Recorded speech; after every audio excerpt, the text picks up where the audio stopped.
да ни поздрави по случай празника с стихотворението Гергьовден на големия български поет Константин Величков, сега излиза малката госпожица Емили Йорданова от куклен състав Пинокио с ръководител Радосвета Коева. Нека я подкрепим с аплодисменти.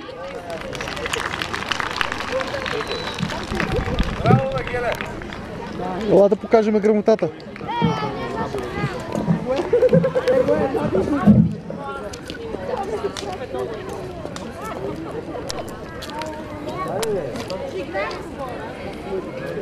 Ден Гергьовдене, полята вредом се раззеленили, после църква, на тревата ние сме се наредили.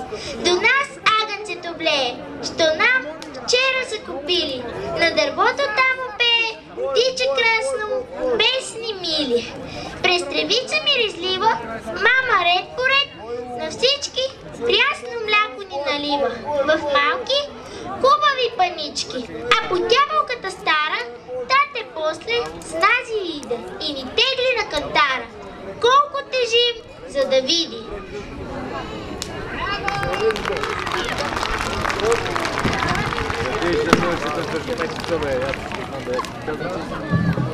Браво, благодарим и на нея за участието й.